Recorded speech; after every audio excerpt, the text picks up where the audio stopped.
O novo goberno de Noia denuncia un desaxuste contable nas contas municipais. Denuncian a entrada de facturas sen consignar por máis d'1 millón de euros. A débeda total do concello aproximase aos 7 millóns. Que tal? Moi boa noite. De seguido ampliamos esta información antes titulares. O Concello de Vilagarcía continúa agardando polo visto bo de patrimonio para a rehabilitación da Casa Jaureguizar. Denuncian unha parálise de 4 anos. A Deputación de Pontevedra dá luz verde ao proxecto de mellora da mobilidade da estrada que une Noalla e Aios, en Sanxenxo. O proxecto rolda os 1,2 millóns de euros.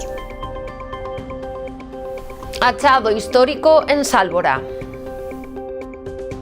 3 mariscadores de Aguiño localizaron un fragmento dunha vasilla nas inmediacións da illa. A peza está datada entre os séculos XVI e XVIII. Dende este mediodía, a Vilanova de Arousa xa resoa o ritmo do blues. A vila acolle a 10ª edición do Festival Vila Blues. Estamos nas novas do día, comezamos.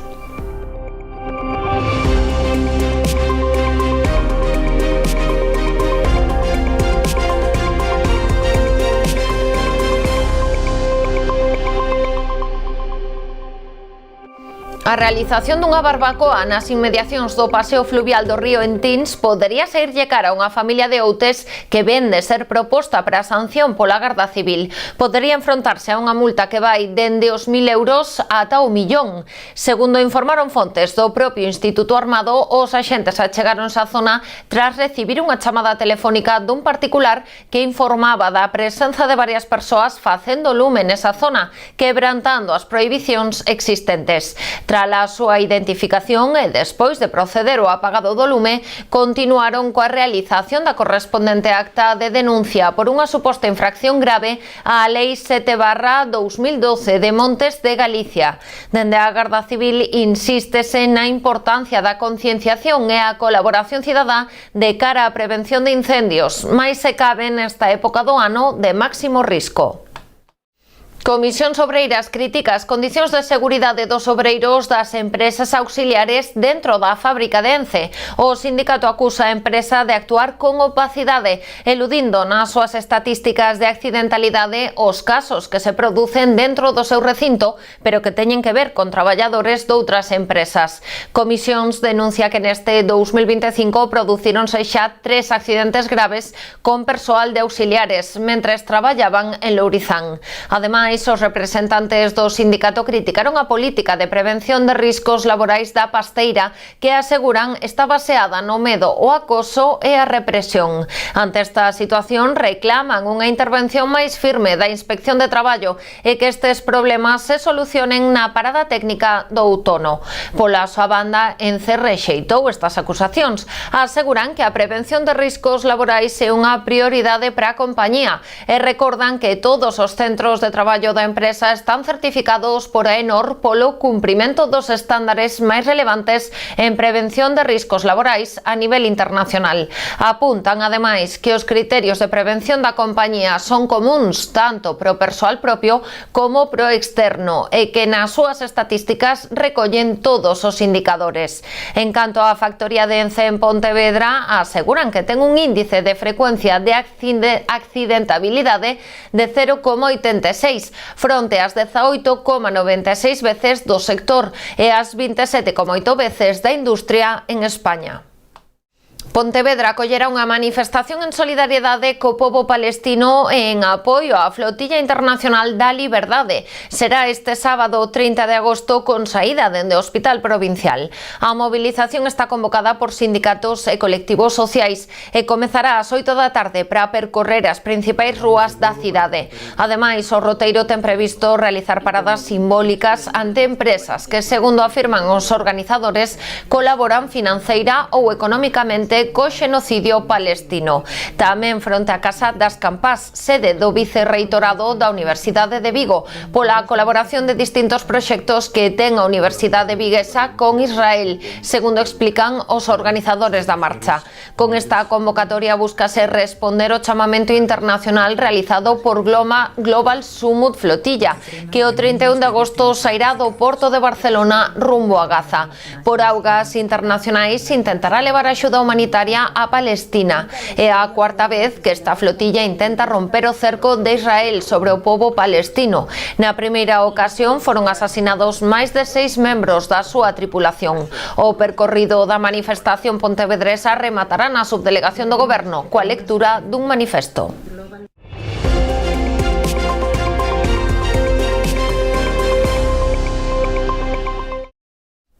O Goberno de Noia denuncia a precaria situación económica que se atoparon no Concello. 15 días despois de asumir a xestión municipal, comprobaron que o estado das contas é moito peor do agardado. Acumula unha débeda próxima aos 6 millóns de euros coa Mancomunidade Serra do Barbanza e outras administracións públicas. Aínda que o máis grave é a entrada de facturas, aseguran, sen consignar por valor de máis dun millón de euros.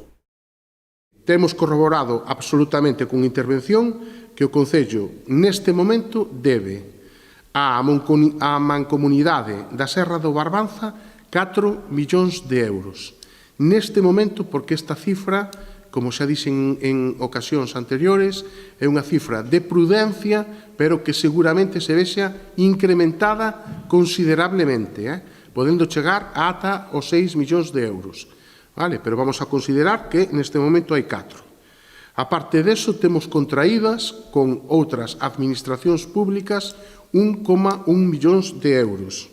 E temos en facturas, que vai explicar Manolo a continuación, sin consignación un pouco máis de 1 millón de euros, que entraron nos últimos 2-3 semanas. Ante esta situación, o novo Goberno citará as empresas para validar a realización dos traballos e servizos prestados, que ademais de carecer de consignación orzamentaria, non contan con contrato nin foron fiscalizadas polo Departamento de Intervención. Citar a todas as empresas que presentaron algún tipo de factura para validar de algún xeito que eses traballos efectivamente se fixeron en que condicións e tamén quen foron as persoas responsables que encargaron ese tipo de traballos sen consignación.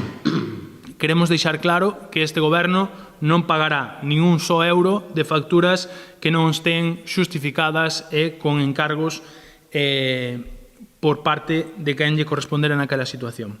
Como vos dixen antes, todas as facturas, todas, absolutamente todas, teñen irregularidades na contratación, todas, prácticamente. Ningunha delas ten fiscalización da intervención municipal. Isto quero que quede moi claro porque é unha das cuestións máis importantes. É dicir, durante estes 15 días chegaron facturas de outras anualidades que temos que afrontar o pago este Goberno. Ademais da situación de endebedamento, dende o Executivo denuncian que tan só quedan 600.000 euros no remanente de tesourería e todas as partidas agás o pago de salarios están esgotadas, polo que é moi probable que acaben por incumprir o principio de estabilidade financeira. Dos máis de 4 millóns dos que presumía o anterior Goberno, 2,5 son fondos da RD, polo que só poden destinarse a proxectos turísticos para os concellos da Ría da Estrela. Ademais do desaxuste contable, os responsables do actual Goberno denuncian a ineficiente xestión municipal que comprometeu servizos básicos como a limpeza ou a depuración. Son moitas as licitacións urxentes que están a realizar dende o Concello de Noia para garantir a prestación de servizos básicos. Neste sentido, son moi críticos co Goberno saínte en materia de xestión. Encontramos tamén licitacións urxentes que hai que facer, como a limpeza viaria, o punto limpo, seguros dos vehículos de responsabilidade civil, análisis da calidade de auga e moitos máis que se estaban tramitando. Tamén atopamos, e tamén hai que dicilo de forma clara, un punto limpo que estaba prácticamente cerrado ao público, é dicir, non tiñan contratado un servizo que levase todos os containers que estaban cheos e, polo tanto, a cidadanía non podía depositar ali os seus enseres. E, xa, por non entrar a valorar na situación das brigadas de obras e tamén de limpeza viaria e tamén de forestal, que non tiñan unha programación definida cando entramos. Denuncian o mal estado de instalacións como a piscina ou o Coliseo Noela, que tivo que ser pechado ao público. Tamén o resultado de obras executadas recentemente, como o alumeado da Carcasía, que permanece inoperativo, ou o albergue da Chaínza, que carece de conexións e saneamento. Nesta mesma liña destacan os problemas da etapa e da edar, a pesar das actuacións que se están a desenvolver na actualidade, insuficientes para resolver os problemas que acumulan. No caso da depuradora, denuncian que a instalación non presta ningún tipo de servizo dende que se iniciaron os traballos, vertendo as augas residuais directamente ao mar. A planta está absolutamente paralizada, sin realizar ningún tipo de depuración dende o mes de febreiro aproximadamente, e está en obras, son unhas obras que está executando Augas de Galiza, que rematarán previsiblemente sobre o mes de maio do ano que ven. Co cal, durante todo este tempo, a depuración de aguas da vila non está funcionando.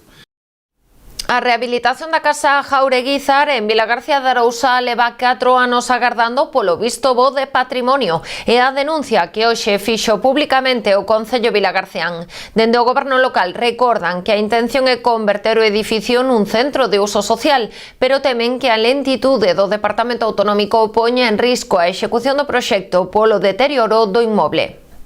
Pois iniciáronse os trámites con patrimonio o 6 de maio do 2021. Data no que foi presentado o primeiro proxecto ante a Consellería de Dirección Xeral de Patrimonio da Consellería de Cultura da Xunta de Galicia.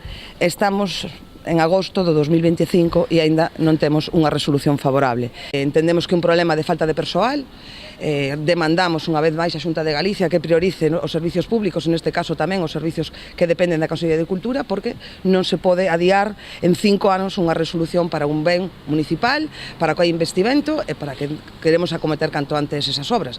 E dende febreiro deste ano non temos ningún tipo de resposta. Non é xa que non teñamos resposta nin requerimentos nin nada, sino que se chamou en diversas ocasións e a día de hoxe nos din que non temos nin sequera un técnico asignado e que realmente están polas obras de agosto de 2024. Entón, bueno, creemos que é un problema importante, xa non solamente para nós, sino para todo o que é o patrimonio cultural. E se queremos realmente conservar o noso patrimonio, realmente o que están facendo é que o patrimonio se vaya abaixo, porque é máis fácil que a casa casi se derruba antes de que nos den esa licencia para poder facer as obras.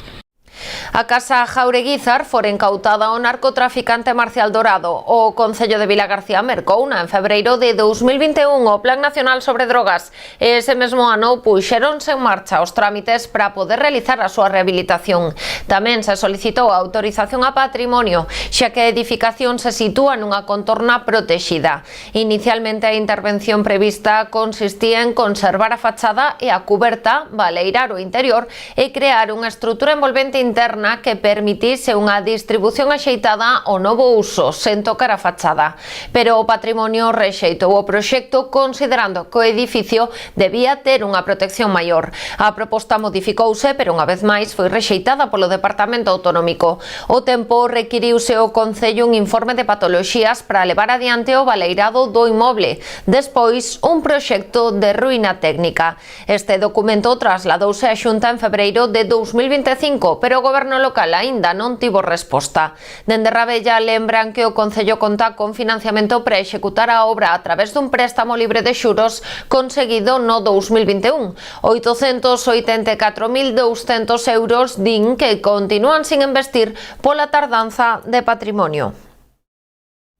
A Deputación de Pontevedra dá luz verde ao proxecto de transformación da EP 9208 que une Noalla con Aios no Concello de Sanxenxo. Trátase dun investimento de preto de 1,2 millóns de euros que será financiado 80% pola Administración Provincial. O 20% restante, 240.000 euros, serán achegados polo Concello. O presidente provincial lembrou que o orzamento xa se comprometeu a finais do ano pasado coa aprobación do convenio entre a Deputación Deputación e o Concello. O proxecto contempla a creación dun itinerario peonil de 960 metros de lonxitude cunha senda peonil de 2,5 metros situado na marxe dereita, que solucionará as situacións de risco e inseguridade nun tramo de importante afluencia peonil dada a localización do cemiterio de Noalla, a igrexa de Santo Estevo e a propia conexión co itinerario peonil da EP 9212. Ademais, as obras inclúen a redistribución dos espazos existentes na plataforma, que repercutirán especialmente na relocalización, renovación e mellora das paradas de autobús que se atopan no ámbito de actuación. Rehabilitarase o firme da estrada, acondicionaránse as frontes das parcelas da marxe esquerda, dotarase de pasos peonís elevados e reductores de velocidade e melloraránse os dispositivos hidráulicos da marxe esquerda. Por último, procederase á renovación da rede de drenaxe do alumeado público, a colocación de mobiliario urbano e o soterramento da rede eléctrica e de telecomunicacións. Esta reforma era un dos obxectivos prioritarios que nos trasladaron desde o Concello de Sanxenxo cando chegamos ao Goberno da Diputación para dar continuidade aos traballos que xa se fixeron, que xa se executaron entre Noalla e a Praia da Lanzada. Tempo para a publicidade, voltamos de contado.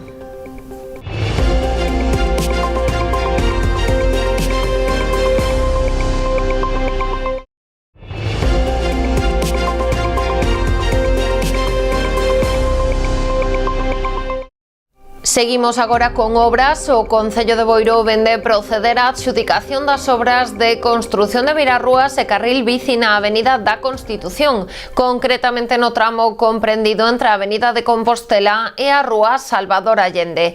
A actuación prevé a construción de beirarrúas de soleira de formigón e baldosa hidráulica nunha zona na que na actualidade se carece delas, e se procederá tamén a realizar un novo treito de carril bici que conecte co xa existente na Rúa Salvador Allende e que chegue ata a praia de Barraña. A actuación será completada tamén coa execución dunha nova rotonda nesa intersección para aumentar a seguridade viaria e dar unha maior fluidez ao tráfico rodado. O importe das actuacións ascende a preto dos 200.000 euros, que serán financiados mediante o POS de Obras e Servizos da Deputación da Coruña.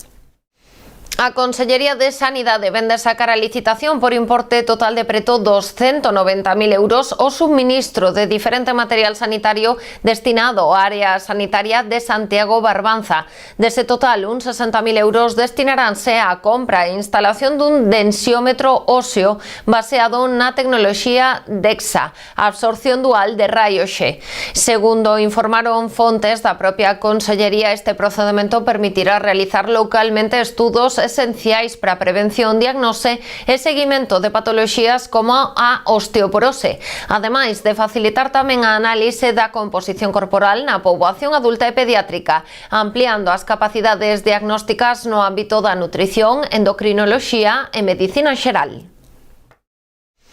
O Concello de Ribeira amplía o número de prazas dos obradoiros para maiores, que un ano máis chegará a todas as parroquias. As actividades formativas están dirixidas a pensionistas maiores de 60 anos empadroados no municipio. Poderán realizar as inscricións a partir do próximo luns. O Concello de Ribeira reforza a súa aposta por brindar un envellecemento activo á súa veciñanza. Os obradoiros para maiores de 60 anos incrementan este ano o número de prazas, aínda que manteñen as mesmas actividades. Serán talleres de memoria, enriquecemento educativo, lingua e cultura galega, conversa en inglés, artes plásticas, Thai Health e gimnasia adaptada. Obradoiros de lingua e cultura galega que se impartirán en Ribeira lo impartirá nuestra técnica normalizadora lingüística do Concello, que como todos ustedes saben es Alicia Padín. Conversa en inglés, que este año vamos a incrementar 15 minutejos más, lo imparte la profesora nativa Beatriz y se impartirán en Ribeira, en los niveles A2 y B1. También tenemos unos obradoiros de artes plásticas que se impartirán en Ribeira y Aguiño por un licenciado en Bellas Artes que es Fernando Yáñez.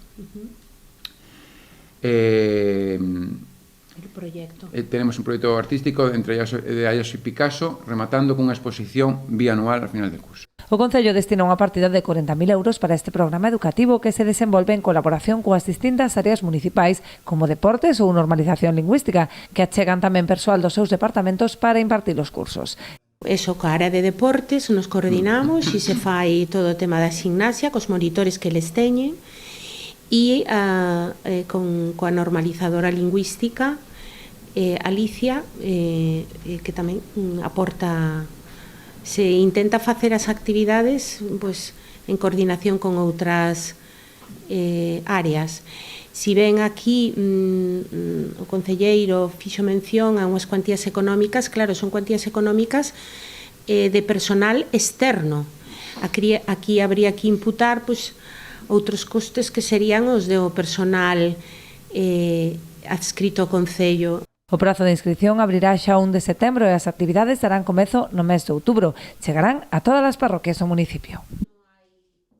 100% gastronomía das Rías Baixas é o nome da campaña que a comezos de outubro activará a Deputación de Pontevedra. 3 food trucks farán rutas polo norte, o centro e o sur da provincia, ofrecendo preto de 400 petiscos baseados nos menús das festas gastronómicas de interese turístico da provincia. O obxectivo é a promoción destas citas. Faremos degustacións a bases de menús que se elaboran nas festas gastronómicas da provincia. 25, entre as de interese turístico galego, nacional e internacional. En total, imos ofrecer un total de 366 degustacións ao longo de 5 meses en formato de pinchos. As enelas, as persoas que se achegan, van a poder degustar os nosos produtos e tamén van a ter a súa disposición material informativo sobre as festas gastronómicas que levaremos a ese concello. E, ademais, facémolo precisamente dentro dunha das prioridades que a semana pasada sinalábamos dentro desa nosa aposta por ter experiencias desestacionalizadoras, porque vai a ser en temporada baixa.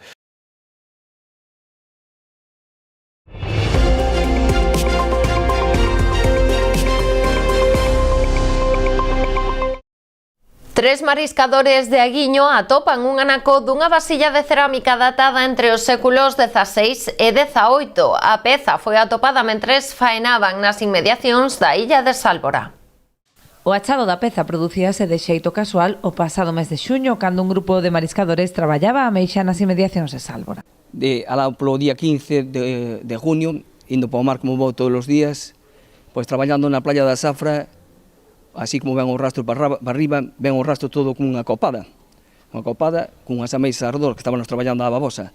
Unha vez que la vin o rastro, vin o color dunha tella, e pensaba que era unha tella o primeiro.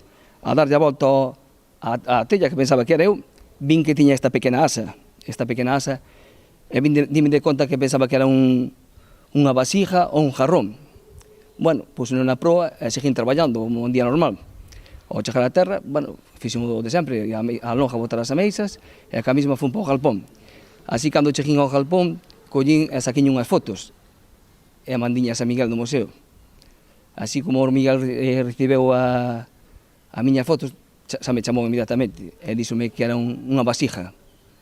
Segundo explicou o técnico do Museo Municipal, despois de consultarlle a outros expertos, trataríase dun fragmento dunha vasilla de cerámica datada entre os séculos XVI e XVIII. É unha vasilla cerámica feita en barro, non? Que se pode situar tipolóxicamente como unha especie de anforeta, nós que lle chamamos. Pola tipoloxía parece que ten unha cronoloxía entre os séculos XVI ao 18 aproximadamente, vale? Entón, nós pensamos que sí, que se trata dun anaco deses cacharros desa época e que seguramente pertencerá a unha embarcación. Non sabemos se é que lle rompeu a propia embarcación e o tiraron ali, ou ben tamén que non se descarta que poida ser dun naufraxio desa embarcación, non? Polo de agora non se sabe onde se exporá a espera da decisión da Dirección Xeral de Patrimonio, aínda que se lle preguntan a un dos seus descubridores, teno moi claro. O mellor destino sería a Confraría de Pescadores de Carreira Aguiño. coller o guante que me dá o compañeiro Fernando, si deste xeito pois nós podemos ter a nosa cofradía, pois a cofradía de Carreira e Aguiño, pois estará encantada de tela nunha vitrina como Dios manda, e bueno, agradecido por pensar neste caso na súa cofradía, que é a súa cofradía tamén. Eu pasarei a nosa Xunta Xeral, e eu creo que non hai máis que falar, eu creo que estarán encantados de recibir esta xoia, por así decirlo, e nada máis. A Pobra prepárase para vivir as súas festas maiores. As do Nazareno, declaradas de interese turístico de Galicia, celebraránse do 19 ao 22 de setembro. Serán 4 días de actividades do máis variado, aínda que o día grande será o domingo, cando se celebra a tradicional procesión das Mortallas, na que se agarda a participación de miles de persoas. Coas festas do Nazareno chega unha das citas festivas máis importantes da Pobra, que serve ademais de punto final á época estival. A comisión organizadora dos festexos, xunto co Concello, deu a coñecer o cartel das festas, que un ano máis estará repleto de actividades tanto para nenos como adultos, intentando satisfacer tamén a todo tipo de gustos. As festas arrancarán o venres 19 co pregón, a cargo este ano dos membros da banda de música da localidade, a partir das 9 dende o balcón da Casa Consistorial. Este ano vai a dar o pregón a banda de música da Pobra do Caramiñal. Creemos que os rapaces da banda de música teñen que ter tamén un espacio onde poder decir pois un pouco o seu traballo ao longo do ano. A banda de música da Pobra é unha formación de xente moi xoven, traballan moitísimo renunciando a vacacións, bueno, están en edades que ademais, claro, porque son edades, están en plena adolescencia, unha gran maioría, e sabedes que é difícil porque a banda require dunha perseverancia e dun traballo, bueno, pois bastante exhaustivo durante todo o ano, e a verdad, pois nos gusta terlle este homenaxe e que podan subir ao balcón do Concello a dar o pregón das súas festas. Pero sen dúbida o día grande será de novo o domingo coa procesión das Mortallas, que como cada ano atraerá a miles de visitantes. Este ano, como é o día principal, temos un realce na procesión das Mortallas. Un realce que estábamos esperando hai moitos anos, que é a banda de música da Escola Naval Militar do Marín. Esta é unha banda que luce moito na procesión xa por o seu uniforme, que é blanco, e iso destaca moito. É a súa profesionalidade que ten esta banda, que das bandas militares será a número 1. A música será tamén un dos grandes atractivos destas festas, con actuacións destacadas como a de Monolius Dop, o venres, ou a de Gay Face, o sábado. Tampouco faltarán as tradicionais verbenas coas mellores orquestras de Galicia, como é o caso de América, Panorama ou o Combo Dominicano. E como ven sendo habitual nos últimos anos, un fin de festa por todo o alto, co gran espectáculo de drons e fogos artificiais na zona do Areal. Dende este mediodía, a Vilanova de Arousa xa resoa o ritmo do blues. A vila acolle a 10ª edición do Festival Vila Blues. Aínda que estaba previsto que os concertos se celebraran en diferentes puntos da localidade, as chuvias levaron a organización a trasladalos ao multiusos vilanovés. Non así a sesión Bermude hoxe, que marcou o inicio do festival dende a Praza do Castro, coa música de The Blues Moonshiners. Xa pola noite está prevista a actuación de Adrián Costa co seu Blues Band e o Arousa Antonio Casado. Los del Tonos e Shirley Davis en The Silverbacks marcarán o peche desta primeira xornada. Xa mañá sábado a 1 volverá a sesión Bermú con Malavesta. Pola tarde a 7 actuará The Suitcase Brothers e ás 8:15 J-Doe en The Blues Preachers. Ás 10 da noite actuarán Nico Wayne to Saint Band, seguiránlle Giselle Jackson en The Shushu's e Titi Syndicate para pechar a festa. Coa proposta do Vila Blues rematamos esta edición das Novas do Día. Voltamos o luns con máis actualidade. Que pasen unha feliz fin de semana.